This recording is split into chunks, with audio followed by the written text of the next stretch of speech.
அகில இலங்கை மக்கள் காங்கிரஸ் கட்சியினுடைய தேசிய ரீதியாக தெரிவு செய்யப்பட்ட 140 உள்ளூராட்சி மன்ற பிரதிநிதிகளுக்கான சத்திய பிரமாண நிகழ்வில் இணைந்திருக்கின்றோம். அதன் பிற்பாடு இந்த நாட்டுக்கு பெரியதொரு செய்தியினை இன்று நாங்கள் சொல்லி இருக்கின்றோம். முஸ்லிம் தமிழ் சிங்கள சமூகத்தைச் சேர்ந்த மக்கள் பிரதிநிதிகள் ஒன்றாக இணைந்திருக்கும் இந்நிகழ்வில் எங்களுடைய கட்சியினுடைய தேசிய தலைமை அல்ஹாஜ் ரிஷாட் பதியுதீன் சார் அவர்கள் உரையாற்றுகின்ற அடுத்த நிகழ்வு இப்போது இடம்பெறவிருக்கின்றது. உங்களுடைய கரகோஷத்துடன் அவர்களை உரையாற்ற வருமாறு அன்போடு அழைக்கின்றேன்.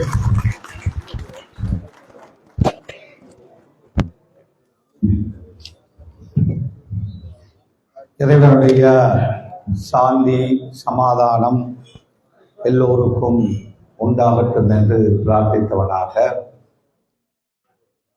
கருத்தர மாசங்கரத்தினை அவசராய் அதே போல எங்களுடைய கண்ணியத்துக்குரிய உலமாக்களே, வேறு மத தலைவர்களே, அதே போல கட்சியுடைய தேசிய தவிசாளர் முன்னாள் அமைச்சர் அல்ஹாஜ் அமீர் அலி அவர்களே, அதே போல கட்சியுடைய பிரதி தலைவர்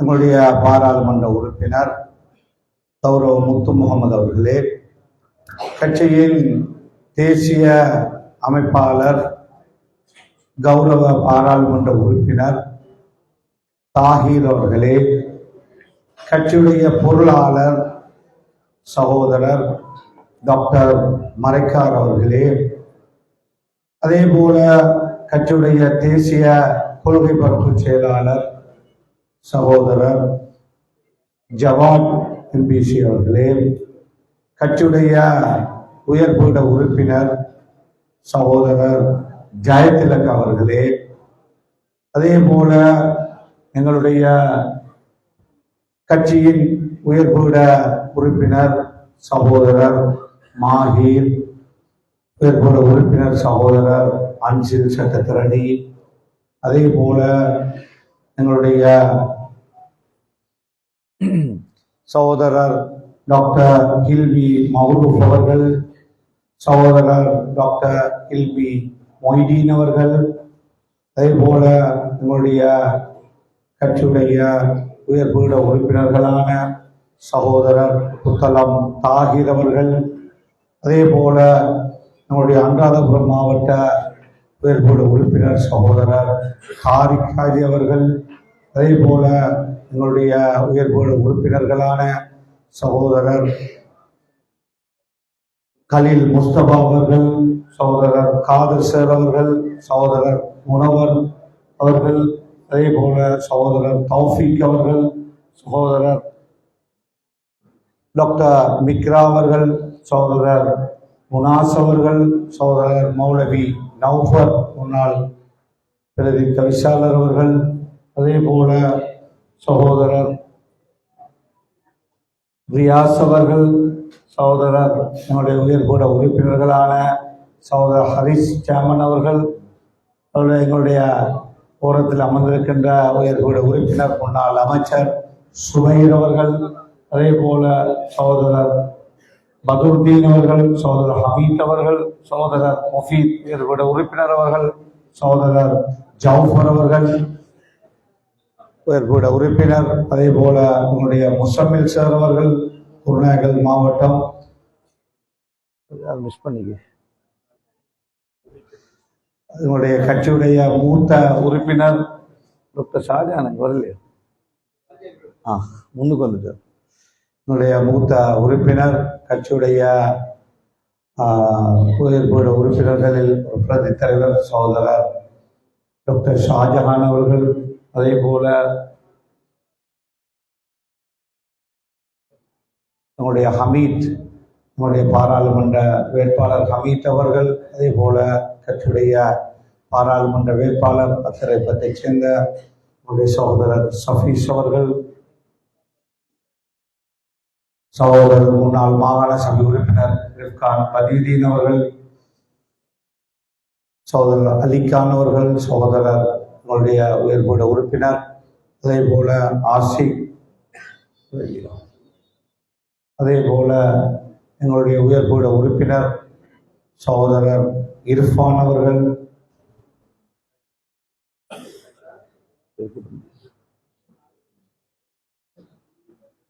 சரியா எங்களுடைய உயர்பீட உறுப்பினர் சகோதரர் அய்யூப் கான் அவர்கள் உட்பட இங்கு வருகை தந்திருக்கின்ற ஏனைய ஞானராஜ் உயர்பீட உறுப்பினர் அவர்கள், அதே போல இன்னும் யார் யார் எல்லாம் நான் மறந்திருந்தாலும் பொதுவாக எல்லோரையும் இந்த இடத்திலே கௌரவமாக வைத்துக் கொண்டு, அதே போல ஊடகவியலாளர்கள், எங்களுடைய கட்சி சார்பாக மகிழ் சின்னத்திலே போட்டியிட்டு வென்ற சகோதரர்கள், அதே போல சஜப தொலைபேசி சின்னத்திலே போட்டியிட்டு வென்ற வேட்பாளர்கள், வெற்றி பெற்றவர்கள், அதே போல எங்களுடைய சுயேட்சையாக நின்று போட்டியிட்டு வெற்றி பெற்றவர்கள், அதே போல எங்களுடைய සිංහල සහෝදර සහෝදරිවරු, ඒ වගේම අපේක්ෂකවරු, සිංහල මන්ත්‍රීවරු, ඒ වගේම அன்பு தமிழ் சகோதரர்கள், பொதுவாக இங்கு உறுப்பினர்களாக, முன்னாள் தவிசாளர்களாக, பிரதி தவிசாளர்களாக இருந்து வந்திருக்கின்ற உங்கள் எல்லோருக்கும் எனது அன்பின் சலாம். அஸ்ஸலாமு அலைக்கும் வரஹ்மத்துல்லாஹி வபரகாத்துஹு. வணக்கம். ஆய்வோவர்.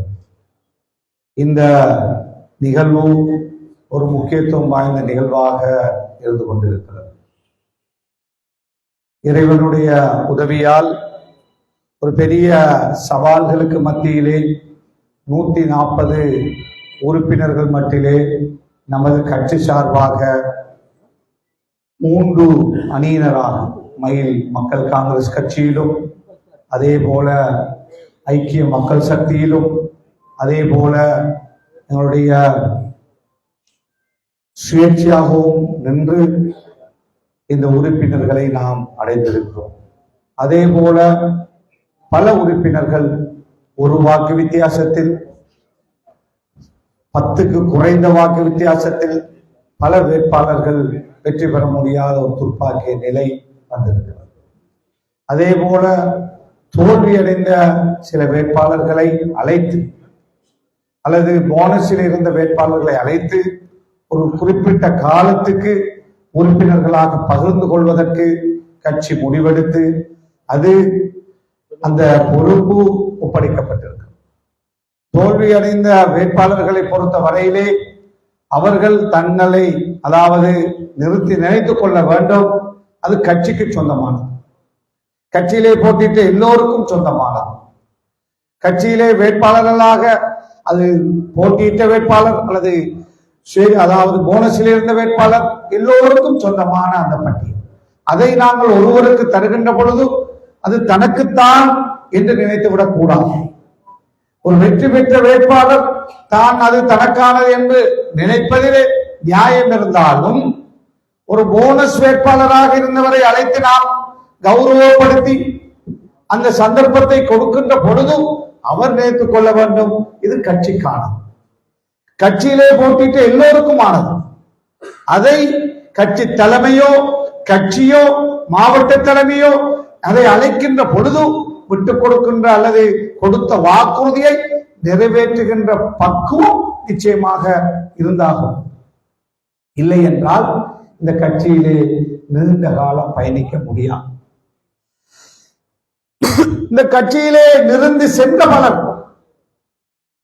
கட்சி தலைமையை சாடி சென்றவர்கள், கட்சியை ஏசிவிட்டு சென்றவர்கள் என்று சில வேளைகளிலே ஒரு சில பதவிகளை அடைந்திருக்கலாம். ஆனால் அவர்களால் நிம்மதியாக உறங்க முடியாது, நிம்மதியான தூக்கம் அவர்களிடத்திலே இருக்காது. ஏன்? இறைவனுடைய உதவியினால் இந்த கட்சி ஒன்றிலிருந்து சகோதரர் அமீர் அலி அவர்கள், மர்ஹூம் நஜிபே மஜீத் அவர்கள், சகோதரர் ஹுசைன் பைலா அவர்கள், சகோதரர் மர்ஹூம் YLS ஹமீத் அவர்கள் உட்பட சகோதரர் ஷஹீத் போன்ற ஒரு 5 பேர் இருந்து உருவாக்கப்பட்ட ஒரு கட்சி. இந்த கட்சி அதன் பின்னர் ஒரு அழகான ஹைகமாண்ட், பொலிட்டிக்கல் அத்தாரிட்டி, சேர்மன்மார், பாராளுமன்ற உறுப்பினர்கள் என்று பலரை இந்த கட்சி தன்னகத்தை கொண்டிருக்கிறது. அது மட்டுமல்ல, பல கட்சிகளுக்கு சவாலாக அல்ஹம்துலில்லாஹ் இறைவனுடைய உதவியினால் இறைவனுக்கு எல்லா புகழும் அவ்வாறான ஒரு சவால் மிக்க கட்சியாக வளர்ந்து கொண்டிருக்கிறது. அதனால் தான் இந்த கட்சியை நோக்கி பல வகையிலே தமிழ் அம்புகளாக இருக்கலாம், சிங்கள அம்புகளாக இருக்கலாம், முஸ்லிம் அம்புகளாக இருக்கலாம், எல்லாம் ஒருமித்து இந்த கட்சியை நோக்கி தாக்கிக் கொண்டிருக்கின்ற ஒரு கட்சியாக, இது அத்தனையும் தாங்கிக் கொண்டு செல்லுகின்ற ஒரு தலைமையாக, ஒரு உயர்பீடமாக, ஒரு கட்சியாக இந்த கட்சி இறைவனுடைய உதவியினால் பயணித்துக் கொண்டிருக்கிறது. இந்த கட்சியிலே ஒரு சிலர் வருவார்கள், பதவிக்காக சில வேளைகளிலே வரலாம். இந்த கட்சியிலே போனால் வெல்லலாம் என்று வரலாம். தங்களுடைய எதிர்பார்ப்பு நிறைவேற்றப்படாவிட்டால் அல்லது நிறைவேற்றப்படவில்லை என்றால் அவர்கள் மாற்று வழியை சிந்திக்கின்றவர்களாக அவர்கள் நினைக்கலாம், சிந்தித்திருக்கலாம், சிந்தித்து அவ்வாறு சென்றிருக்கலாம். அவ்வாறு சென்றவர்களால் நான் சொன்னேன், சில வேளைகளிலே ஒரு உறுப்பினராக அல்லது ஒரு பதவியை அடைந்தாலும் அது ஒரு குறுகிய காலத்துக்கான பதவி. அது மாத்திரமல்ல, உண்மையாக நீங்கள் அவர்களிடத்திலே தனிப்பட்ட முறையிலே கேட்டு பார்த்தால் நிம்மதியான ஒரு தூக்கம் அவர்களுக்கு இருக்கா. ஒரு மனிதனுடைய வாழ்க்கையிலே நிம்மதியாக உறங்க முடியவில்லை என்றால் அதைவிட ஒரு கடினமான, கஷ்டமான, துன்பமான செயல் எதுவுமே இருக்கா. ஏன்? இந்த கட்சி தலைமை ஒருபோதும் இதில் இருக்கின்றவர்களையோ அல்லது இதில் இருக்கின்றவர்களையோ வஞ்சிக்கவோ பழி வாங்குவதற்கோ அல்லது இவர்களை ஒரு பாடம் படிப்பிக்க வேண்டும் என்றோ அல்லது இவர்களுக்கு ஒரு கஷ்டத்தை ஏற்படுத்த வேண்டும் என்றோ அல்லது இவர்கள் அடைய இருக்கின்ற உச்சத்தை அடையாமல் தடுப்பதற்கோ இறைவன் சாட்சியாக இருக்கிறார். ஒரு போதும் சிந்திக்கார். சில வேளைகளிலே ஒரு சில முடிவுகளை எடுக்கின்ற பொழுது இவர் இவ்வாறு செய்து விட்டாரே, அல்லது இந்த மாவட்ட தலைமை இவ்வாறு செய்து விட்டதே, அல்லது இவ்வாறான ஒரு கஷ்டத்தை தந்து விட்டார்களே, எங்களுக்கு ஒரு அவமானத்தை செய்து விட்டார்கள் என்று உங்களுடைய பார்வையிலே இருக்கலாம். அது ஆனால் அது அவ்வாறான சிந்தனையில் செய்யப்பட்ட ஒன்று அல்ல. அது நிச்சயமாக உங்களின் மீது ஒரு பாசத்தோடு, இந்த கட்சியின் மீது ஒரு பாசத்தோடு, கட்சியுடைய எதிர்காலத்தின் மீது ஒரு எதிர்பார்ப்போடு செய்யப்படுகின்ற முடிவாக இருக்குமே ஒழிய யாரையும் தண்டிப்பதற்கோ அல்லது யாரையும் பழி வாங்குவதற்கோ செய்யப்படுகின்ற முடிவாக இருக்காது என்பதை நம்பினால் மட்டும்தான் இந்த கட்சியிலே நீண்ட காலம் இன்ஷா அல்லாஹ் பயணிக்கலாம் என்பதை நான் உங்களிடத்தில் அன்பாக நான் சொல்லி வைக்க விரும்புகின்றேன். ஒரு சேர்மன் பதவியை 2 பேருக்கு ஒரே நேரத்தில் கொடுக்க முடியாது. ஒரு வைஸ் சேர்மன் பதவியை ஒரே நேரத்தில் 4 பேருக்கு கொடுக்க முடியாது. ஒரு போனஸ் உறுப்பினரை ஒரே நேரத்தில் 7 பேருக்கு கொடுக்க முடியாது. அந்த யதார்த்தத்தை புரிய வேண்டும். அதிலே சில வேளைகளிலே சில மூத்தவர்கள் வந்து நான் இதை விட்டுக் கொடுக்கிறேன், அவருக்கு முதலிலே கொடுங்கள், எனக்கு 2வதாக தாருங்கள் என்ற மனப்பக்குவம் வளரவில்லை என்றால் அவர்கள் இன்னும் இந்த கட்சியிலே சிறு பிள்ளைகளாகத்தான் இருக்கிறார்கள். இந்த கட்சியுடைய உண்மையான விசுவாசம் 100%, 80%, 90% இன்னும் அவர்களுக்கு வரவில்லை என்பதுதான் அர்த்தம். இங்கே இருக்கிறார் சிபான் அவர்கள், எங்களுடைய தாகிர் மந்தருடைய மருமகன். வந்திக்கிறாரா? இவர் கல்பட்டி பிரதேச சபையிலே அல்ல, நான் நினைக்கிறேன் நாட்டிலே அதிகமான பெர்சன்டேஜிலே வென்றிருக்கிறார். இவர் போன முறையும் மெம்பராக இருந்தவர்.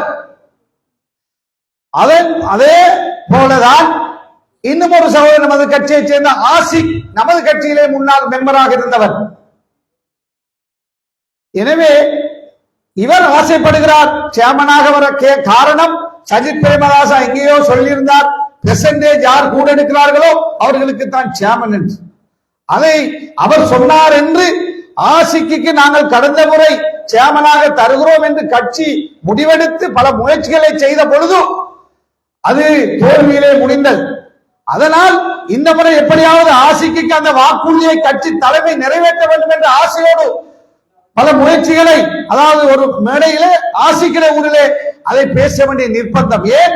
அந்த ஊரிலே ஒரு NPP MP இருக்கிறார். அந்த ஊரிலே அவர் ஆசிக் தோற்கடிக்கப்பட வேண்டும் என்று கடுமையாக முயற்சி செய்து கொண்டிருக்கின்ற பொழுது ஆசிக் வெல்ல வேண்டும் என்பதற்காக அவ்வாறான அந்த சஜித் பிரேமதாசா சொன்ன வார்த்தையை நான் அந்த இடத்திலே அவ்வாறு சஜித் சொல்லி இருக்கிறார் என்று சொல்லியிருந்தேன்.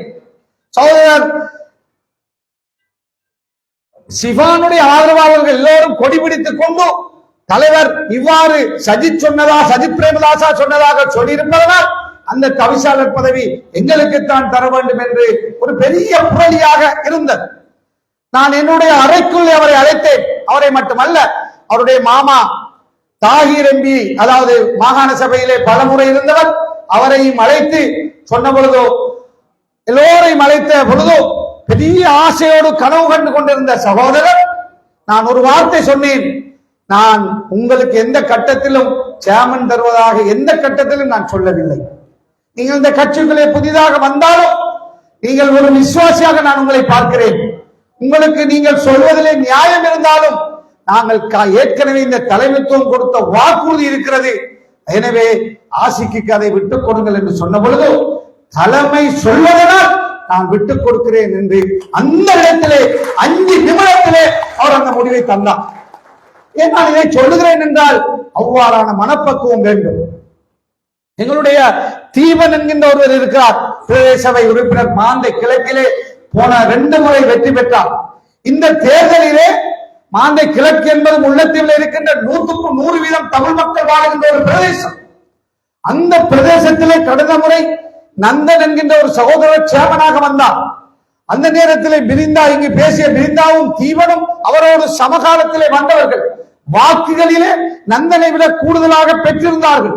என்றாலும் யாரை சேமனாக ஆக்குவது என்று சொல்லுகின்ற பொழுதோ, நந்தன் என்று தலைமை முடிவெடுத்த பொழுதோ அவர்கள் இரு கையையும் தூக்கி ஆதரவு கொடுத்தவர்கள். அவ்வாறு அங்கே அந்த ஒற்றுமை, இந்த கட்சியின் மக்கள் காங்கிரஸ் என்ற கட்சி, நமது கட்சி தமிழ் பிரதேசத்திலும் அந்த ஒற்றுமை. இந்த தேர்தலிலே தீவன் பழையவர், பிருந்தா பழையவர், யாரை நாம் தலைமை வேட்பாளர் சேர்மன் வேட்பாளர் என்று அறிவிப்பது என்று சொன்ன பொழுதும் தீவன் சொல்லுகிறார், வயதிலே மூத்தவர் பிருந்தா கோயில் தலைவராக இருக்கிறார், எனவே அவரை சொல்லுங்கள் என்று அறிவித்து அவருடைய வாக்கை அதிகரிக்க செல்லுங்கள் என்று என்னிடத்திலே வந்து காதுக்குள்ளே சொல்லுகிறார். அவ்வாறான பக்குவம் இன்று வன்னியிலே, அதாவது முல்லைத்தீவு மாவட்டம் என்றால் உங்களுக்கு தெரியும் எப்படிப்பட்ட மாவட்டம். இந்த போராட்டத்திலே அந்திம காலத்திலே விடுதலை புலிகளுடைய தலைவர் இருந்து இந்த போராட்டம் இறுதியாக முடியும் வரை பல கஷ்டங்களை அந்த மக்கள் அனுபவித்த அந்த மாவட்டத்திலே ஒரு பிரதேச சபையை 5 சபையிலே ஒரு பிரதேச சபை அகில இலங்கை மக்கள் காங்கிரஸ் ஆட்சி செய்கிறது என்றால் இந்த கட்சி எவ்வளவு கஷ்டங்களை, எவ்வளவு தியாகங்களை, ஒரு பெரிய இனவாத அம்புகளுக்கு மத்தியிலே எவ்வாறு சென்று அதை செய்திருக்கும், சாதித்திருக்கும் என்பதை நாங்கள் எங்களுடைய சமூகம், குறிப்பாக தமிழ் பேசுகின்ற மக்கள் சிந்திக்க வேண்டும். குறிப்பாக முஸ்லிம் சமூகம் சிந்திக்க வேண்டும்.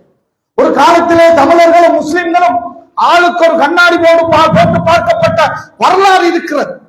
நாங்கள் ஒட்டுமொத்தமாக அவ்வளவு பேரும் அகதிகளாக துரத்தப்பட்ட வரலாறு இருக்கிறது. வடக்கிலே ஒரு முஸ்லிம்களும் இருக்கவில்லை. அகதியாக சென்ற திரும்பி நான் அமைச்சராக அல்லாஹ்வுடைய உதவியினால் வன்னிக்குள்ளே வருகின்ற பொழுது செய்த முதலாவது வேலை எங்களுக்கு இடையிலே இருக்கின்ற 2 சமூகத்துக்கு இடையிலே இருக்கின்ற கசடுகளை அல்லது சந்தேகங்களை நீக்குகின்ற பணியைத்தான் ஆரம்பித்தோம். இறைவனை நம்பினோம், தூய சிந்தனையோடு பயணித்தோம். மாந்தை கிழக்கிலே சேமனாக வருகிறார் எங்களுடைய நந்தன். மாந்தை மேற்கு மன்னார் மாவட்டத்திலே பிரதேச சபை தவிசாளராக வருகிறார் எங்களுடைய செல்லத்தம்பு அண்ணன் அவர்கள். மறைந்து விட்டார், நல்ல மனிதர். அவர் கத்தோலிக்க சமூகத்தை சேர்ந்தவர், இவர் இந்து சமூகத்தை சேர்ந்தவர். அவ்வாறானவர்கள். அதே போலதான் எங்களுடைய ஜெயதிலக் அவர்கள் சிங்கள சமூகத்திலே 20 வருஷமாக இந்த கட்சியிலே, என்று நாங்கள் இந்த கட்சியை ஆரம்பித்தோமோ அன்றிலிருந்து முத்து முகமது சேரும் ஜெயதிலக் அவர்களும் அன்றிலிருந்து எங்களோடு பயணிக்கின்ற 2 பேர். முத்து முகமது சேரும் அவரும் மாகாண சபையிலே போட்டியிட்ட பொழுது முஸ்லிம் பகுதிகளிலே முத்து முகமது சேர் சாட்சியாக இருப்பார். ஜெயதிலக்காவுக்கு முஸ்லிம்களும் சிங்களவர்களும் வாக்களித்து அவர்தான் வெற்றி பெற்றார். அந்த தேர்தலிலே பாரிய முத்து முகமது சேரால் வெல்ல முடியாமல் போனது. காரணம், முஸ்லிம்கள் 3 பேருக்கும் சமனாக போட்டார். எனவே அவர் முஸ்லிம், தமிழ், சிங்கள வாக்களை பெற்று வென்றார். இந்த தேர்தலிலே அகில இலங்கை மக்கள் காங்கிரசிலே எங்களுடைய தேரறிந்து வந்திருக்கிறார். போன சஹ்ரானுடைய பிரச்சனை வந்த பொழுது கத்தோலிக்க சமூக மத்தியிலே ஒரு பிழையான பார்வையின் மீது ஏற்படுத்தி சென்றார். மன்னார் மாவட்டம் என்பது பெரும்பான்மையாக கத்தோலிக்க மக்கள் வாழ்கின்ற மாவட்டம். எங்களுடைய ஞானராஜ், எங்களுடைய பிரிசித்தா போன்றவர்கள் கத்தோலிக்க சமூகத்தை சார்ந்தவர்கள். அவர்களால் அவ்வாறான அந்த சவால்களுக்கு மத்தியிலே நான் நிரபராதி என்று நிரூபிப்பதற்கு பல வருடங்கள் அல்லது பல மாதங்கள் போனது நீதிமன்றத்தால். ஆனால் அவ்வாறான கட்டத்திலும் அவர்கள் இந்த கட்சியோடு நின்று ஊரிலே எங்களுக்கு எதிராக எங்களை மாத்திரம் அல்ல அவர்களையும் பலவாறு ஏசுகின்ற பொழுது, பல துன்பங்களை செய்த பொழுது எங்களுக்காக முன்னின்று அந்த காலத்திலே கட்சியை காப்பாற்றியவர்கள். இன்று ஞானராஜ் இங்க இருக்கிறார், உயர்வுட உறுப்பினர் இந்த கட்சியிலே. இந்த கட்சி அவரை கௌரவித்திருக்கிறது. ஏன் 3 முறை வங்காள என்பது 100 வீதம் கத்தோலிக்க மக்களை கொண்ட, அங்கு பல முன்னாள் அரசாங்க அதிபர்கள் இருந்திருக்கிறார்கள், பிரதேச செயலாளர்கள், சட்டத்தரணிகள், பல துறையிலே உயர்ந்த கல்விமான்கள் வாழ்கின்ற ஒரு கிராமம், பெரிய கிராமம் வங்காள. அந்த வங்காளையிலே போன முறை 2 வட்டாரங்களையும் நாங்கள் வெற்றி பெற்றோம். இந்த தேர்தலிலே ஞானராஜ் ஒரு வட்டாரத்திலே அவர் வெற்றி பெற்றிருக்கிறார். ஏன் நான் இதை சொல்லுகிறேன் என்று சொன்னால், அவ்வாறு இந்த விசுவாசத்தோடு பயணித்தால் அவர்களுக்கு இந்த கட்சியிலே தலைமையின் மீது நம்பிக்கையும் கட்சியின் மீது நம்பிக்கை கொண்டு பயணித்தால் அவர்களுக்கு எந்த தடையும் கிடையாது. மதமோ இனமோ அல்லது மொழியோ இந்த கட்சியிலே தடையாக அவருடைய வளர்ச்சிக்கு இருக்காது என்பதுதான் எங்களுடைய கனவு. எனவேதான் அன்பு சகோதரர்களே, முத்து முகமது சேர் அவர்கள் ஒரு மூத்த சகோதரர், அவரோடு வந்த பலர் இன்று எங்களோடு இல்லை, இருக்கிறார்கள் நாட்டிலே. ஆனால் சந்தர்ப்பத்துக்காக அங்கு இங்கு மாறியவர்கள். ஆனால் இன்று அல்லாஹ் இந்த கட்சி அவருக்கு ஒரு சந்தர்ப்பத்தை கொடுத்து ஒரு பாராளுமன்ற உறுப்பினராக ஒரு குறிப்பிட்ட காலத்துக்கு நம்பிக்கையின் அடிப்படையிலே யாரை தெரிவு செய்வது என்கின்ற பொழுதும் அவருடைய முகம்தான் எங்களுக்கு முன்னால் வந்தது. அந்த கௌரவம் கட்சியிலே விசுவாசியாக இருக்கின்ற பொழுது, விசுவாசமாக உழைக்கின்ற பொழுது, அது சில வேளைகளிலே மேடையில் இருக்கின்றவர்களாக இருக்கலாம், இதற்கு முன்னால் இருக்கின்ற நீங்களாக இருக்கலாம், நாளை இன்ஷா அல்லாஹ் பாராளுமன்றம் வரை உயரக்கூடிய வாய்ப்பு இந்த கட்சியில இருக்கிறது. உங்களுக்கு தடை அல்ல. அது சிங்களமாக இருக்கலாம், முஸ்லிமாக இருக்கலாம், தமிழாக இருக்கலாம். அவ்வாறான ஒரு பெரிய எண்ணத்தோடு அந்த அரசியலை நீங்கள் செய்ய வேண்டும். உயர்ந்த சிந்தனையோடு செய்ய வேண்டும். உயர்ந்த இலக்கோடு சிந்திக்க வேண்டும். நாங்கள் எதையுமே அடிமட்டத்தோடு இது மட்டும் போதும், இந்த முறை மட்டும் போதும். ஒரு சிலர் சொல்லுவது, சார் ஒரு 3 மாசத்துக்கு இது தேசிய பட்டியல தாங்க போதும், ஒரு 3 மாசம் தேசிய பட்டியல பாராளுமன்றம் இல்லை, பிரதேச சபையில் சார் ஒரு 3 மாசத்துக்கு சேமனா இருந்தா போதும், அப்படியான ஒரு ஆசைகள். அவ்வாறு அல்ல. அரசியல் என்பது ஒரு தூர சிந்தனையோடு பயணிக்க வேண்டியது. எனவே கட்சிக்குள்ளே ஒரு சேமனை எடுப்பது என்பது இந்த தேர்தல் முறையிலே பெரிய கஷ்டம். பல கட்சிகளோடு பேச வேண்டும். பல கட்சிகளோடு பேசுகின்ற பொழுது பல சதிகள் எங்களுக்கு முன்னால் வருகிறது. பல சதி நான் சொல்ல விரும்பவில்லை. இன்ஷா அல்லாஹ் சபைகளை அமைத்த பிறகு சில விடயங்களை விரிவாக இந்த நாட்டுக்கு சொல்ல இருக்கிறேன். நாட்டு மக்கள் புரிந்து கொள்ள வேண்டும் என்பதற்காக இன்ஷா அல்லாஹ் நாங்கள் சொல்வோம். ஆனால் சபைகளை அமைக்கும் வரை நான் அமெரிக்காக்க விரும்புகின்றேன். எனவே அன்பு சகோதரர்களே, சில கட்சிகள் மிக துரோகமான நிலையிலே நாங்கள் ஆசைப்படுகிறோம்.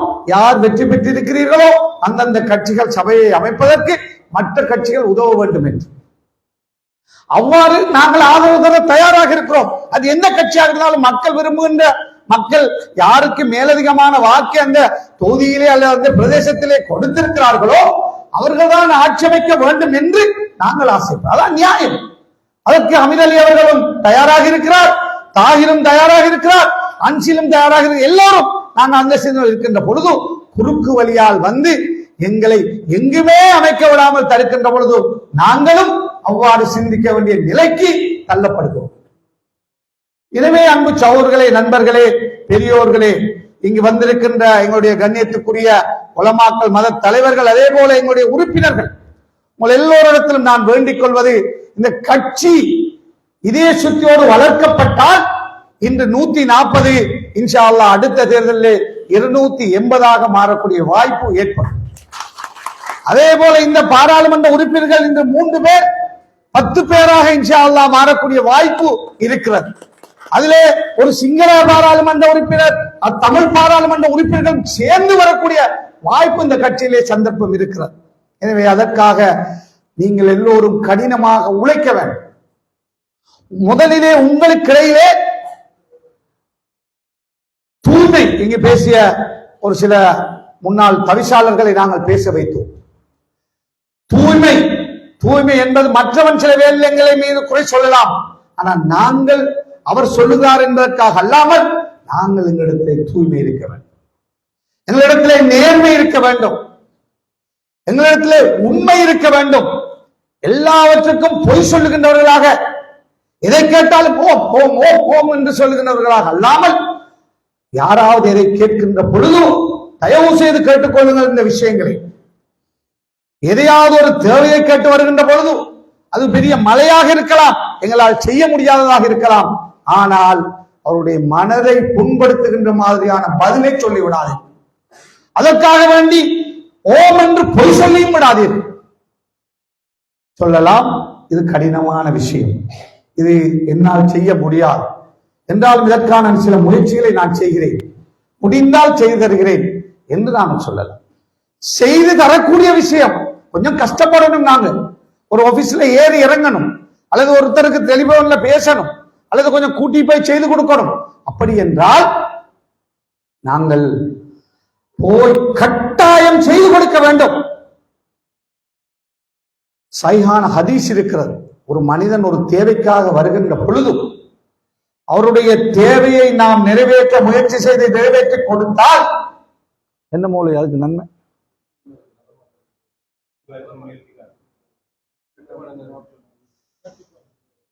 பலம், அதாவது இரட்டிப்பு மடங்கு நன்மை நமக்கு கிடைக்கிறது.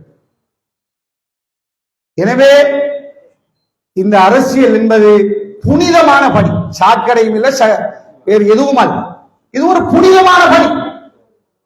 எங்களுடைய மார்க்கத்திலே சொல்லப்பட்டிருக்கிறது, ஒரு பாதையிலே செல்லுகின்ற பொழுது ஒரு முள் கிடந்தால், மனிதனுக்கு தாக்கத்தை ஏற்படுத்துகிற ஏதாவது கிடந்தால் அதை எடுத்து வீசுவது, அதை செய்வது ஒரு சதக்கத்துல் ஜாரியா. ஒரு சதக்கத்துல் ஜாரியா ஒரு நன்மையை தரக்கூடிய விஷயம். ஒரு மனிதனை பார்த்து சிரிப்பது, சலாம் சொல்லுவது நன்மையான விஷயங்கள். சிலருடைய முகத்தை, சிலருக்கு அது எதிரியாக இருந்தால் என்ன, ஆதரவாளராக இருந்தால் என்ன, அவரை பார்த்து சிரிக்கின்ற, அவரின் மீது சலாம் சொல்லுகின்ற அந்த பண்பு இந்த அரசியல்வாதத்தில் முதலாவது வர. யாருடைய மனதையும் புண்படுத்துகின்றவர்களாக நாங்கள் இருந்து விடக்கூடாது. செய்யக்கூடிய விஷயமாக இருக்கலாம், செய்ய முடியாத விஷயமாக இருக்கலாம். ஒரு தேவைக்கு வந்தால் நாங்கள் அதை செய்து கொடுப்பது, அல்லது ஒரு முறையோ 2 முறையோ 3 முறையோ, அது எத்தனை முறை என்ன விஷயத்துக்கு வந்தாலும் எங்களால் முடிந்தால் செய்து கொடுக்கின்ற பொழுது நிச்சயமாக இறைவன் இந்த அரசியலிலே உச்சத்துக்கு கொண்டு வந்து தருவான். ஏன்? மனிதனை நம்மை வைத்து மக்களுக்கு உதவி செய்வதற்காக இவ்வாறான பதவிகளை தருகிறான். இந்த பதவிகளினூடாக மக்களுக்கு நாம் பணியாற்றுகின்ற பொழுது எங்களுடைய பதவியில் அதிகரிப்பை ஏற்படுத்தி இன்னும் மக்களுக்கு உதவி செய்கின்ற, சேவை செய்கின்றவர்களாக எங்களை ஆக்குவதற்கு இறைவன் நிச்சயமாக உதவி செய்வான். எனவேதான் நாங்கள் அதை செய்கிறோம். இன்னும் ஒரு சிலர் உதவி செய்யாமல் உதவி செய்தது போல பேஸ்புக்கிலே அங்கே இங்கே சில ஒரு அடி பாஞ்சு விட்டு 100 அடி பாஞ்சதாக போட்டு தன்னை வளர்த்துக் கொள்ள நினைப்பது, அது சில வேளைகளிலே ஒரு சில காலங்களுக்கு அந்த அரசியலிலே நின்று பிடிக்கலாம். ஆனால் நீண்ட காலத்திலே நாங்கள் ஜீரோவாக போய்விடுவோம். மக்களை ஏமாற்ற நினைத்தால் மக்கள் நம்மை ஏமாற்றுவார்கள். அந்த ஏமாற்று அரசியலிருந்து நாங்கள் மாற வேண்டும். எங்களுடைய உள்ளத்திலே முடிந்தவரை முயற்சி செய்துவிட்டு முடியாவிட்டால் போய் சொல்லி எங்களால் முடியாமல் போய்விட்டது, முயற்சி செய்ய இங்கே போனேன், அங்கு போனேன், அங்கு காய்ச்சேன், இங்கு காய்ச்சேன் என்று அவர்களை திருப்திப்படுத்த வேண்டுமே ஒழிய செய்ய முடிந்த வேலையை கூட செய்யாமல் இருந்துவிட்டு அது செய்ய முடியவில்லை, அல்லது அவருடைய கோலை கட் பண்ணுகின்ற அவ்வாறான ஒரு தேவையை சொன்னவர்கள் ஒரு அவசரத்துக்கு அடுத்தது அவ்வாறு செய்கின்ற பொழுது அவர்களால் தாங்க முடியாத வேதனைக்கு உள்ளாக்கப்படுவார். எனவே இந்த தொழில் என்பது ஒரு பெரிய புனிதமான பணி. அதே போல நான் என்னுடைய பாஷையில சொல்வதாக இருந்தால் அரசியல் பிச்சை. சாதாரண மனிதன் வீடுகளுக்கு சென்று பிச்சை கேட்டு வாழ்வது போலதான் இந்த அந்தஸ்துகளை அடைவதற்கு நாம் மக்களிடத்திலே போய் வாக்கு பிச்சை போலதான் அது வாக்கு கேட்டு நாம் பெற்ற பதவிதான் இந்த பதவி. இதை வைத்துக் கொண்டு ஒரு பிச்சைக்காரன் ஊர்ல பணத்தை சேர்த்து கோடீஸ்வரனாக அல்லது பணக்காரனாக வந்து அந்த ஊர்ல கௌரவம் உள்ளவனாகத்தான், அதாவது மமதையோடு நான் என்ற அந்த மமதையோடு அந்த ஊரிலே சென்றால் ஊரவர்கள் எவ்வாறு அவனை பார்த்து திட்டுவார்களோ அதே போலதான் இந்த அந்தஸ்தை பெற்று நாம் மக்களுடைய வாக்களால் இந்த அந்தஸ்தை பெற்றுவிட்டு மமதை உள்ளவர்களாக நாம் இருப்போமாக இருந்தால் நிச்சயமாக அந்த மக்களால் நிராகரிக்கப்படுவோம் என்பதை உங்களுக்கு நான் சொல்லி வைக்க விரும்புகின்றேன். என்ன பேச்ச முடிக்கவா?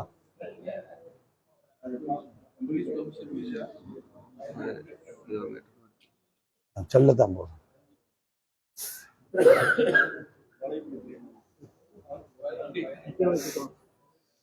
5 நிமிஷத்துல முடிச்சுக்கோங்க. இன்ஷா அல்லாஹ். பசிக்குதாக எல்லாரும்.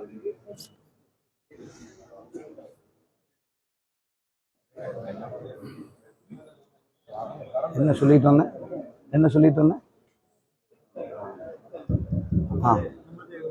எனவே மமதை என்பதே நமக்கு ஆகாத ஒன்று. அதை முதலிலே உள்ளத்திலிருந்து அகற்றி விடுங்கள். நாம் மக்கள் சேவகன், மக்களுக்கு பணியாற்ற வந்தவர்கள். மக்களின் பிரச்சனைகள் வருகின்ற பொழுது முதலிலே நாம் செல்ல வேண்டும். மக்களுடைய பிரச்சனை வருகின்ற பொழுது நாம் முதல் மனிதனாக இருக்க வேண்டும். இதிலே சிலர் NGO-களோடு தொடர்புள்ளவர்கள் இருக்கிறீர்கள். அதே போல நீங்கள் ஒவ்வொருவரும், நான் மக்களுக்கு பணியாற்ற வந்தேன், அதனால் நான் ஒவ்வொருவரும் அது எந்த NGO-ஆக இருந்தாலும் என்ன, காலில் விழுந்தாவது நாம் போய் மக்களிடத்திலே போய் மக்களுக்கு பணியாற்ற வேண்டும் என்பதற்காக NGO-க்களாக இருக்கலாம், AG ஆபீஸாக இருக்கலாம், ஆளுநராக இருக்கலாம், ஆளுங்கட்சி அமைச்சராக இருக்கலாம், MP-யாக இருக்கலாம், யாரிடத்தில் போயாவது மக்களுக்காக உழைங்க. நான் போவா, அவர்கிட்ட போனா என்ன, இவர்கிட்ட போனா என்ன, நாங்கள் அப்படி பார்க்க வேண்டிய தேவையா இல்ல.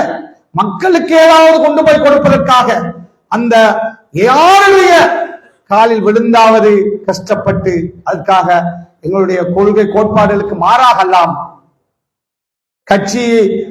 கட்சிக்கு இழுக்குகளை ஒரு குடு வியாபாரி இருக்கிறார், அவர் நிறைய அள்ளித்தாரார், அவர் குடு வியாபாரி என்று தெரியும், அவரோடு உறவு வைக்காது. அது பெரிய ஆபத்திலே கொண்டு போய் முடித்து. அவ்வாறானவர்களுக்கு பின்னால் நாங்கள் சேர்ந்து பயணிப்பது, அவர்களை எங்களுடைய வாகனத்திலே ஏற்றுவது, அல்லது அவர்களுடைய வாகனத்திலே நாங்கள் ஏறி செல்வது, அல்லது எங்களுடைய பிரதேச சபை உறுப்பினர் போர்டை போடுவது, இதுகளெல்லாம் அவ்வாறானவர்கள் தெளிவாக தெரியும். இந்த நாட்டிலே மிக மோசமாக வளர்ந்து வருகின்ற பழக்கம் தான் இந்த ஐஸ் குடு டேப்லெட் அது இது என்று. அவ்வாறானவர்கள் எந்த உறவும் தயவு செய்து வைத்து விடாது.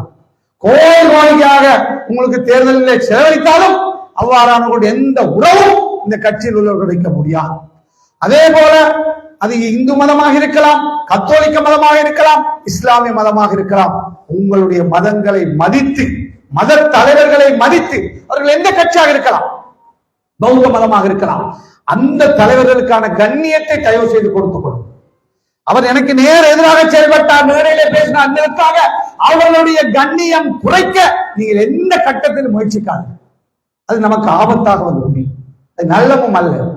எனவே அதே போலதான் நாம் யாரிடமும் கை நீட்டி வாங்க பழகாதீர்கள், யாரிடமும் கை நீட்டி வாங்க பழகாதீர்கள்.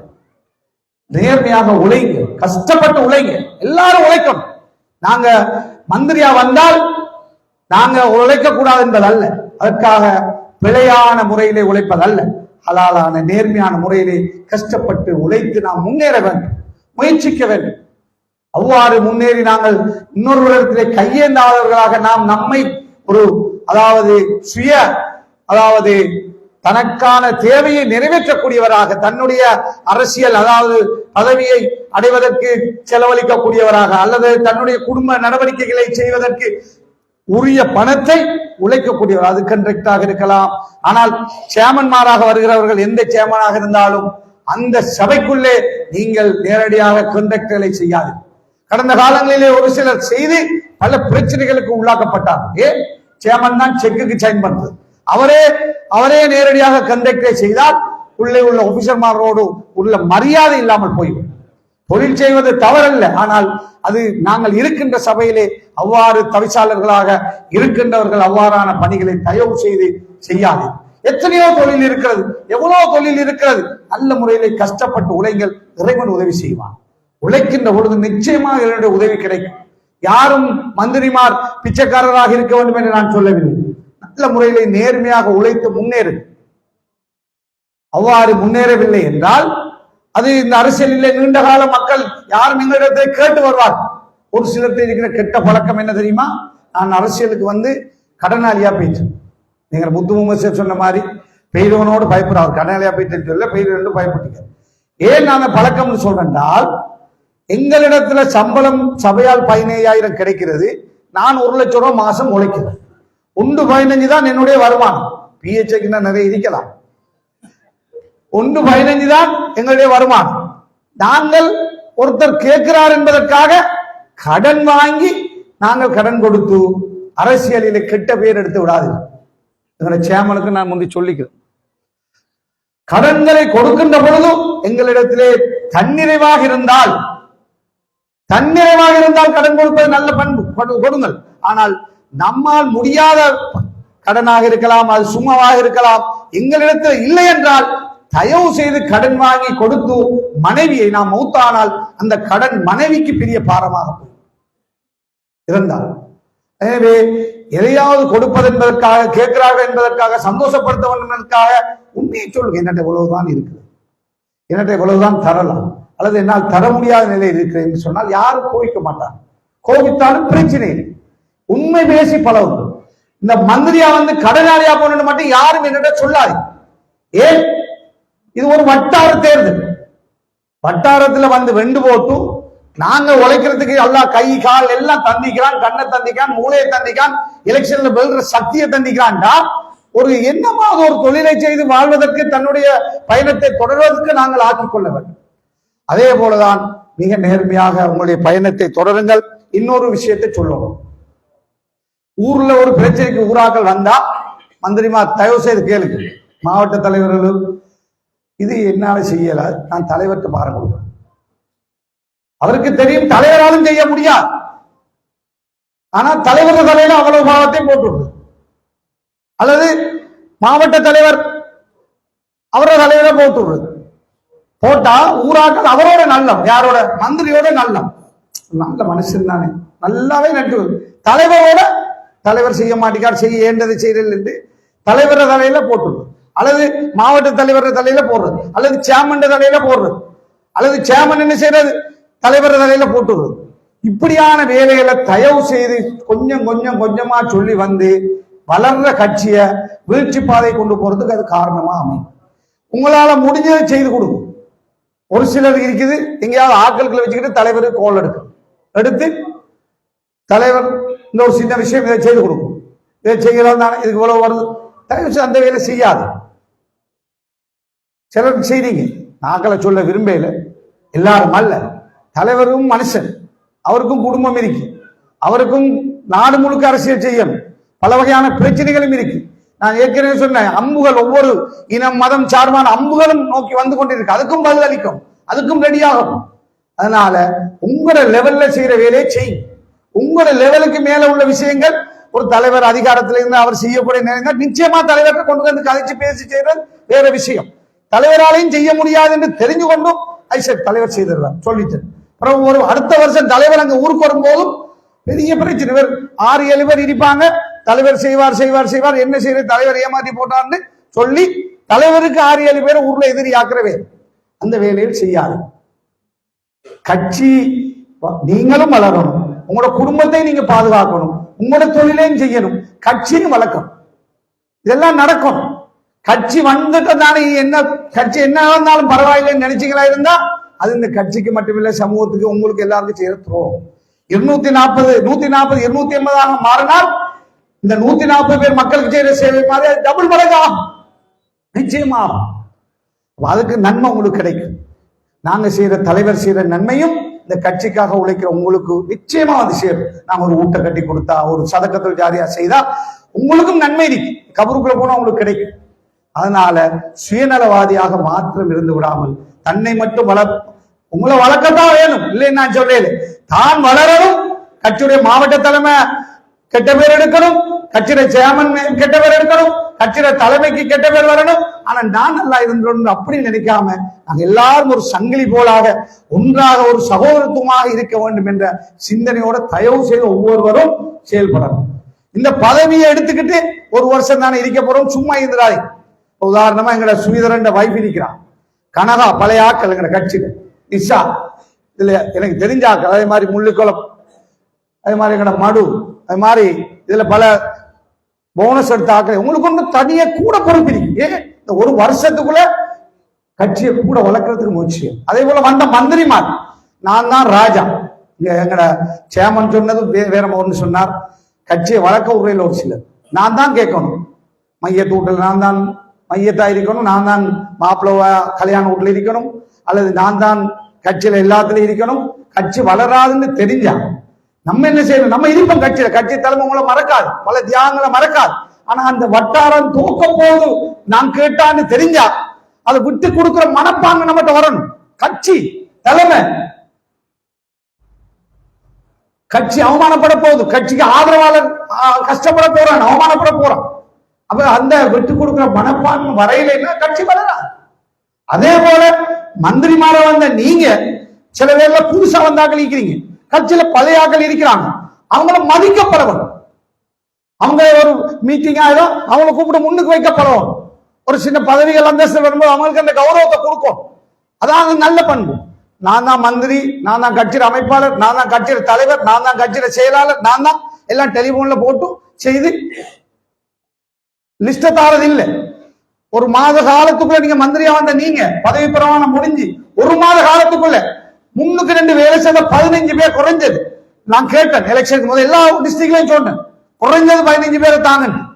அதே போல போனஸ்ல வந்தாங்களோ கேட்ட வேட்பாளர்கள் எல்லாரும் நாங்க கட்சி தேசிய அமைப்பாளராக வந்திருக்கார் எம்பி, அவர் யங்கால், இன்ஷா அல்லா அவருக்கு பொறுப்பு கொடுத்தீங்க, அவரும் சேர்ந்து நீங்க எல்லா உறுப்பினர்களும் சேர்ந்து நாங்க அந்தந்த வட்டாரங்களை கட்சியை வழக்கமா இருந்தா இன்ஷா அல்லா மாகாண சபையில வயம்ப, கிழக்கு, வடக்கு, மேல் மாகாணம் போன்ற பல மாகாணங்கள்ல ஆட்சியை தீர்மானிக்கின்ற சக்தியாக அகில இலங்கை மக்கள் காங்கிரஸ் இன்ஷா அல்லாஹ் மாறக்கூடிய வாய்ப்பு மட்டுமல்ல, அமைச்சு பதவிகளை கூட அலங்கரிக்கக்கூடிய வாய்ப்புகள் இன்ஷா அல்லாஹ் இருக்கு.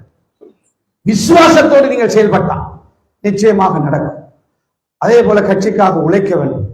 அதே போல இங்க அலிகான் வந்திக்கார் கட்சி பல முயற்சிகள் எடுத்தும் அவருக்கு அந்த சந்தர்ப்பத்தை கொடுக்கல, அவர் சுயேட்சையாக நின்று வெற்றி பெற்றிருக்கார். அதே போல ஃபைரூஸ் எலுமு அலிகானுங்க வரையிலையா, ஃபைரூஸ் ஹாஜியார், அவங்க 2 பேரும் கட்சி அந்த சந்தர்ப்பத்தை கொடுக்காத பொழுதும் புத்தள மாவட்டத்துல நகரத்தில் அவர் நின்று வெற்றி பெற்றிருக்கிறார். அதே போல ஃபைரூஸ் ஹாஜியார் கல்பட்டி பிரதேச சபையில வெற்றி பெற்ற மட்டுமில்ல, ஒரு பெரிய போராட்டமும் பெரிய விலைபேசல்களுக்கு மத்தியில் பல லட்சங்கள் கோடிகள் பேசுகிற மத்தியிலும் வென்ற அடுத்த நாளை தலைமைக்கு கோல் எடுத்து நாங்கள் வென்றுட்டோம், கட்சி எடுக்கிற முடிவுக்கு கட்டுப்படுவோம் என்று சொன்னார்.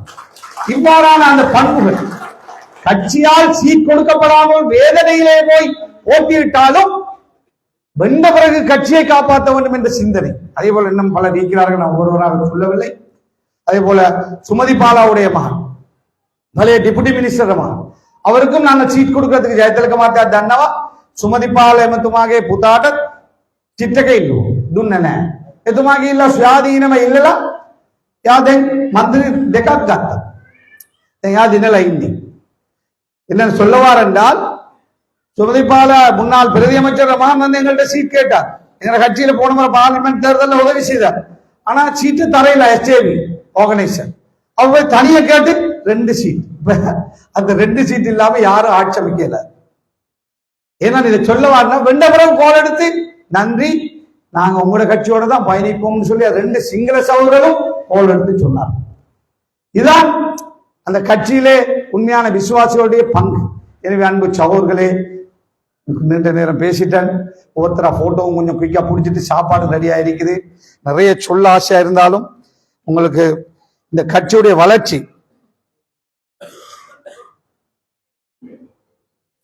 கட்சியுடைய வளர்ச்சியில் நீங்க எல்லாரும் பங்குதாரர்களா இருங்க.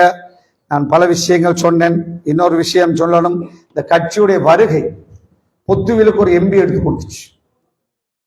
அதே போல ஒரு சேர்மனாக இருந்த நம்முடைய தாய் அவர்கள் எம்பியாக இருக்கிறார்.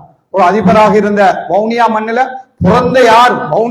பிறந்த யாரும் ஒரு சிறுபான்மையை சேர்ந்த, அதாவது ஒரு முஸ்லிம் சகோதரி இதுவரைக்கும் வவுனியா மண்ணில பிறந்து மஸ்தான் காஜ் எல்லாம் நாங்கெல்லாம் நான் மன்னார், அவரு வவுனியால பிறக்கல. ஆனா இவர் முத்துமசர் வவுனியால பிறந்தவர்.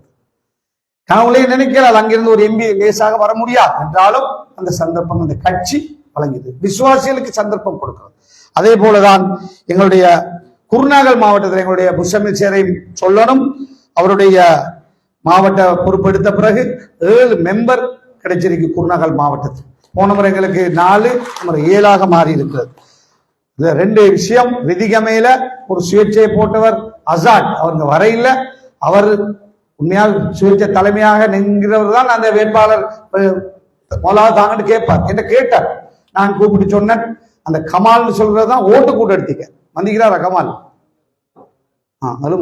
கமால் அவர்தான் அந்த ஊர்ல சுதந்திரத்துக்கு பிறகு இந்த சபையில் எந்த ஒரு உறுப்பினர் பதவியும் கிடைக்கல. இந்த கட்சி தான் அந்த அங்கீகாரத்தை அந்த ஊருக்கு பெற்றுக் கொடுத்திருக்கிறது என்று அந்த ஊர் மக்கள் எல்லாம் ஒரு பெருநாளாக கொண்டாடினார். அதே போலதான் 36 வருஷத்துக்கு பிறகு சகோதரர் ஃபைசர் வந்திக்கிறாரா? ஃபைசர் இவர் அந்த ஏரியால அந்த பிரதேசத்துல அந்த ஊர்ல 30 வருஷத்துக்கு பிறகு 36 வருஷத்துக்கு பிறகு அந்த சபைக்கு ஒரு இஸ்லாமிய சகோதரர் அல்லது ஒரு தமிழ் பேசுற மகன் போறார். இப்படியான சாதனைகள் இந்த கட்சியில் நடக்குது. அதே மாதிரி இன்னும் நடக்கும் இன்ஷா அல்லாஹ். அதனால ஏதாவது இந்த சபைகள் அமைச்ச பிறகு வழங்கும் கொஞ்சம் விஷயங்கள்.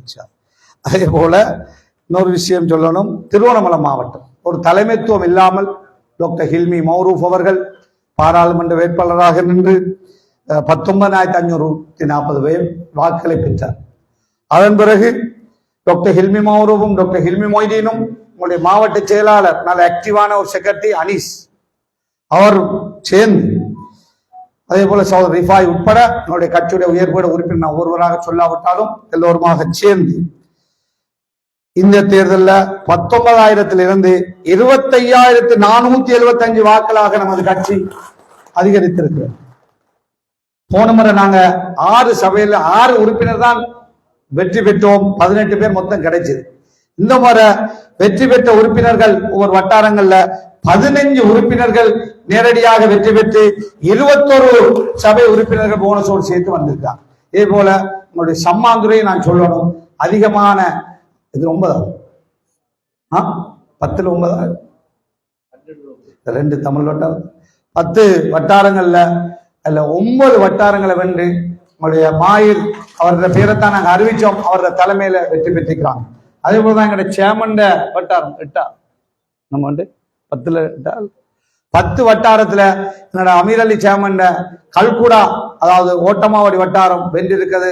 சகோதரர் அன்வர் ஹாதீன் வந்திக்கிறாங்க. ஃபைரூஸ் அமீர் சேமன் இப்படி பலர் இல்ல புதுசா வந்தாக்களும் இருக்குதான். அதுதான் சொன்னேன். ஃபைரூஸும் அன்வர் வேற யாரு எலும்புங்க கொஞ்சம் பேர்ல சொல்றாங்க. அது மாதிரி ஹலால்தீன் இந்த எங்கட என்ன பேர் காதர் சாரா. ஏன்னா சொல்றேன்னா அந்த அவர் ஒரு பதவி நிலை இல்லாமலும் 10 சீட்ல அவங்க எல்லாம் புதுசா வந்தார்கள். அவர் அன்வர் யாரோட போட்டி போட்டாருன்னா பாராளுமன்ற வேட்பாளராக இருந்த என்ன பேர் ரிஃபான், சட்டத்தரணி ரிஃபான், முஸ்லிம் காங்கிரஸ் பாராளுமன்ற வேட்பாளர். இவர வட்டாரத்துல போட்டி போட்டு இவர் எங்கட கட்சியில சேர்ந்து ஒரு குறுகிய நாட்கள்ல அவரை தோக்கடிச்சு இவர் வெற்றி பெற்றிருக்கார். சகோதரர் அன்வர் அவர் எல்லாம் பாராட்டக்கூடிய விஷயங்கள். அதே போல புதுசா வந்த எங்களுடைய ஃபைருஷாஜி வியாபாரி, பெரிய கோடீஸ்வரன், பெரிய கோடீஸ்வரன் கொழும்பு முழுக்க அவருக்கு தான். ஹால்தீன் அவரும் புதுசா அரசியல்ல பழைய ஆளா இருந்தாலும் அவர் நிறைய கஷ்டப்பட்டார். கலால்தீன் எல்லாரையும் அதான் புதுசா அந்த வேட்பாளர்களை செலக்ட் பண்ற விஷயத்துல கொஞ்சம் நேரடியாக சம்பந்தப்பட்டார். அதே போல ஒவ்வொருத்தராக நான் சொல்லணும். பெரும் புதுமுகம் தாவத்து போன எங்களை அதே மாதிரி எல்லாருக்கும் நன்றி சொல்றேன். அதே மாதிரி ஹமீத் சேமன் வண்டிக்கார் எங்க சரி சரிங்க. அதே மாதிரி சம்மாந்துராக்கள் 9 பேர் எழும்புங்க. மற்றவங்களை எழுப்பலை நினைக்காதீங்க. இது ஒரு பெரிய வெற்றி. 10 பேர்ல 10 வட்டாரம் தான் முஸ்லிம் வட்டாரம், அதுல 9 வட்டாரம் எங்களோட வட்டாரம் மட்டும்தான் பழைய ஆள். அப்படிதானே? இருங்க எல்லாரும். எனவே அதுக்காக வேண்டி சனா யோசிக்காத, என்ன கூப்பிடுங்க எல்லாரும். அது மாதிரி எல்லாருக்கும் வாழ்த்துக்கள், நன்றிகள். அதே போல எங்களோட தானிசை நான் விழிக்க மறந்துட்டேன், அவர் தான் நிகழ்ச்சியில ஒழுங்குபடுத்தினார். அதே போல எங்களுடைய நம்ம කියන්න සිංහලට 5 நிமிஷம் பேசி முடிச்சுக்கணும். අපේ ස්වාමී වහන්සේ ඒ මෙතන මම වාඩි කරේ. ඒ ස්වාමී වහන්සේ කතා කරා ඒක අපේක්ෂකෙක් දාන්න ඕනේ කියලා. දැම්මා. එක ඡන්දයෙන් එයා පෙරදුනා. එයා ඉන්නවද මෙතන? ඒ මන්දිරතුමා. එක ඡන්දයෙන් පෙරදුනා. අපිට බෝනස් හම්බුණා. ඒ බෝනස් එයාට අපි ස්වාමී වහන්සේගේ ජයතිලක සහෝදරයාගේ ඉල්ලීම උඩ අපි ලබා දුන්නා. මේ ස්වාමී වහන්සේ විතරයි මෙතන වාඩි කරේ කියලා සමහර අය හිතන්න පුළුවන්. මම හිරේ ඉන්නකොට මමත් එක්ක ස්වාමී වහන්සේලා දෙන්නයි මම ස්වාමී වහන්සේලාට ගොඩාක් වන්නේ දිස්ත්‍රික්කයේ උදව් කරලා තියෙනවා. ඒ පන්සල ඔක්කොම කැඩිලා කඩලා විනාශ වෙලා තිබුණා. ජයතිලක සහෝදරයාගේ නායකත්වයෙන් සියලුම පන්සල් වල අපි රෙනොවේට් කරලා අපි මේ පන්සල් හදලා දුන්නා. කෝටි එක වර්ෂයේ කෝටි 8ක් ලබා දුන්නා. ඒ වගේ හැම කාලෙම අපි හින්දු ගෝයිල් චර්ච්, මුස්ලිම් පල්ලි, ඒ වගේම බෞද්ධ සිද්ධාස්ථාන සියලුම ආගම ස්ථාන වලට අපි උදව් කරා. නමුත් ත්‍රස්තවාදී ප්‍රශ්නයක්, සහරාන්ගේ ත්‍රස්තවාදී ප්‍රශ්නයක් ආවට පසුව දේශපාලන හේතුවෙන් සමහර පක්ෂය එහෙම නැත්නම් සමහර පිරිසක් මට විරුද්ධව ඒ ත්‍රස්තවාදයට එක්ක මට සම්බන්ධයක් තියෙනවා කියලා බොරු ප්‍රචාරයක් ගෙනියනකොට සමහර ගොඩාක් ස්වාමීන් වහන්සේලා නිශ්ශබ්ද වුණා. අපිත් එක්ක සම්බන්ධතාවයක් තිබ්බ ස්වාමීන් වහන්සේලා නිශ්ශබ්ද වුණා. සමහර අය දුරකථනයෙන් කිව්වා මන්දිරතුමා අපි ඔබතුමාත් එක්ක ආවොත් අපේ ප්‍රශ්නයක් අපිට ඒ ගමන ඔබතුමා යන ගමනට දෝ කරන්න බෑ කියලා. ඒ වෙලාවදී වෙලියෝය හාමුදුරු එක්කෙනෙකුත් අපේ ඉන්න කලාභෝගස්වර ස්වාමීන් වහන්සේ දෙන්නෙක් විතරයි වේදිකාවට ඇවිල්ලා අපිට විශ්වාසයි රිෂාඩ් බදුර්දීන් නැමතුමා ඒ වගේ වැරදි වැඩවලට ඉඩ දෙන මිනිහෙක් නෙමෙයි කියලා බය නැතුව කියපු ස්වාමීන් වහන්සේ තමයි ඒ ස්වාමීන් වහන්සේ. ඒ වගේම වෙලියෝය ස්වාමීන් වහන්සේ යා මෙරුණා. ඒ නිසා මෙතන මේ ස්වාමීන් වහන්සේ වෙතට අපි ආරාධනා කරා. ඒ නිසා මම මේ වෙලාවදී කියන්න කැමති මෙතන අපේ පක්ෂයේ මුස්ලිම් පක්ෂයක් නෙමෙයි. මම මුස්ලිම් වුණාට මේ පක්ෂය සිංහල අපේ උපසභාපති ජයතිලක සහෝදරයා හිටපු පළාත් සභා මන්ත්‍රී අපේ උත්තරීත මණ්ඩලයේ ඉන්නවා. ඒ වගේම ඥානරාජ් කියන ප්‍රාදේශ සභා මන්ත්‍රීතුමා අපේ පක්ෂය උත්තරීත මණ්ඩලයේ ඉන්නවා. ඒ වගේම මෙතන 140 දෙනෙක් මන්ත්‍රී වුණාට මන්ත්‍රී වශයෙන් පත් වුණාට ඒ මන්ත්‍රී වශයෙන් පත් වෙච්ච එකෙක් බෞද්ධ මන්ත්‍රීවරු ඉන්නවා. ඒ වගේම Hindu ආගම කරන Hindu මන්ත්‍රීවරු ඉන්නවා, කතෝලික මන්ත්‍රීවරු ඉන්නවා, ඉස්ලාම් භක්තිකයෝ මන්ත්‍රීවරුලා ඉන්නවා. ඒ වගේම තමයි මේ පක්ෂය සියලුම ආගම අයට ඉඩ තියෙනවා. ඒ වගේම සිංහලම භාෂාව දෙමළ මුස්ලිම් සිංහල භාෂාව කතා කරන අය මේ පක්ෂය තුළ ඉන්නවා, මන්ත්‍රීවරු වශයෙන් පත් වෙලත් ඉන්නවා.